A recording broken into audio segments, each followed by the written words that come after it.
me crazy.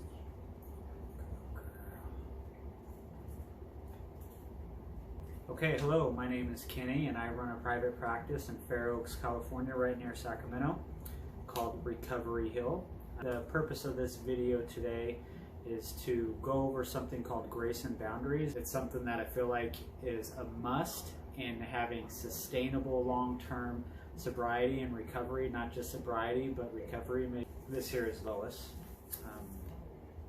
She's looking at me and I don't want to twist her head around. Let's begin to start to dive into, Lois, you're gonna,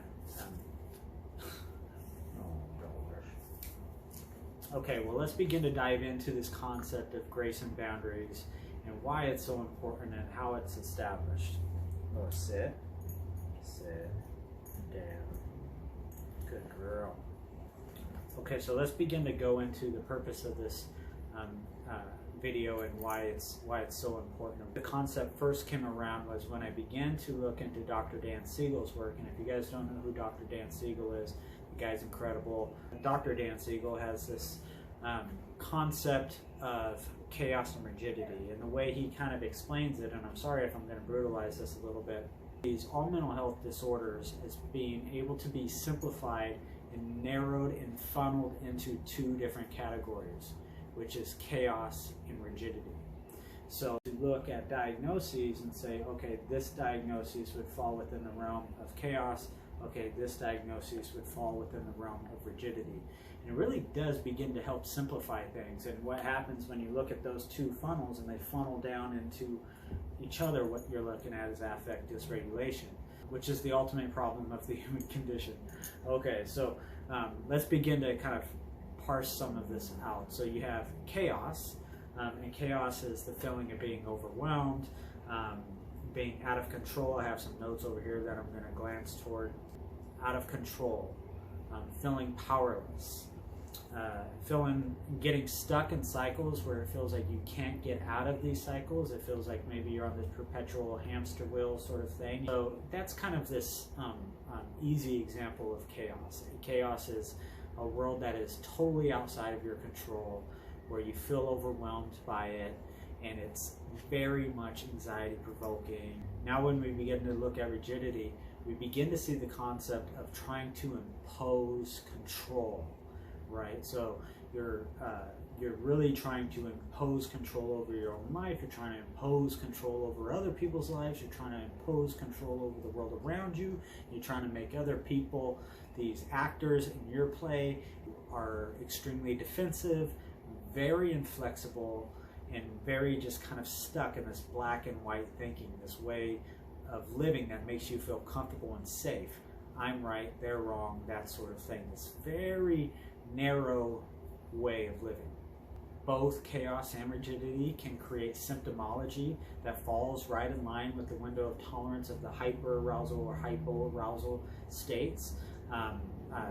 More commonly, maybe the chaos side would fall within the hyperarousal side, and maybe more commonly the rigidity side would fall within the hypoarousal side. But rigidity can also definitely play a huge role in the hyperarousal side. This illustration he uses to try to help paint a picture of being able to live a healthy, integrated life between chaos and rigidity is he paints a picture of you're floating down a river in a canoe, and here in Sacramento we have the American River, and a lot of people do just get on rafts and float down the river, and what you'll notice is you're just kind of flowing a little bit in the river. And the best way to kind of keep that flowing going in the middle of the river is maybe you have somebody hanging off to the side of the raft, kind of being this rudder that is kind of helping you float down the middle of the river. Maybe you're cheating a little bit, but maybe you're just being lazy and you're floating in the raft in of itself. But you know that your goal is to stay somewhat in this center place, and that's your best way to kind of stay afloat.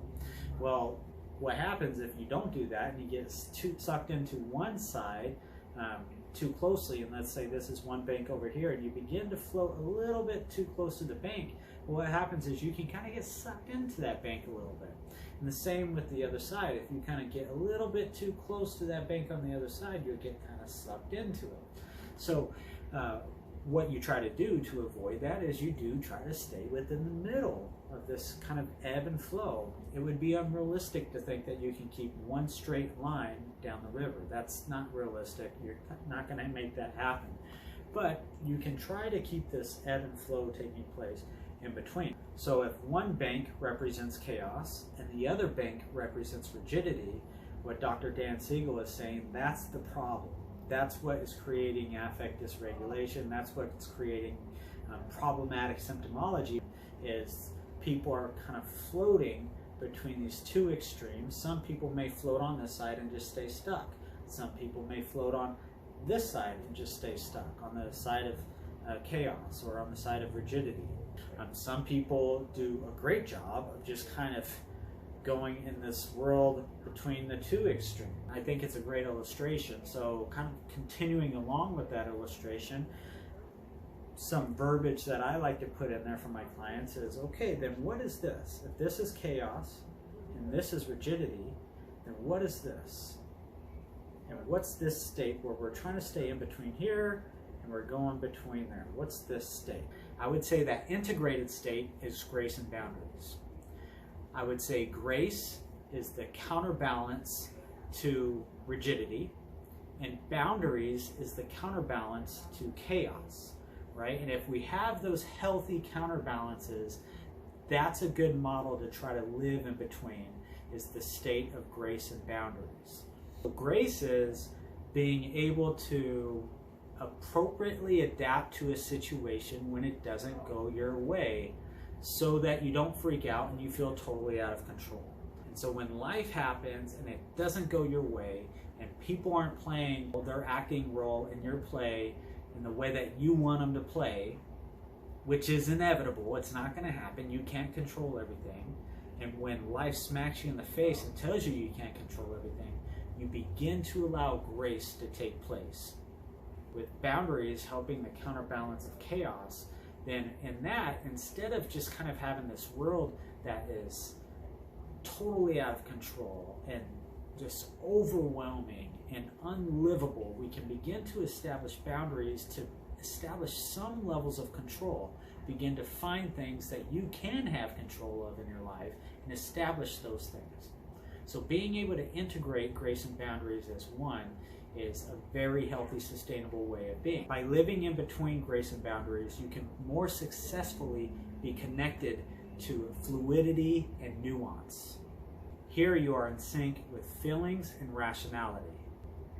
You are able to establish appropriate standards and objectives. You are allowing yourself to be rooted right here in this moment, right now, in this time, right now. Therefore, being able to navigate the past and the future more effectively. Structure and creativity are cohesive, so this helps you to not be bogged down by the fear of failure. Instead, the opportunity to fail births a more evolved version of yourself.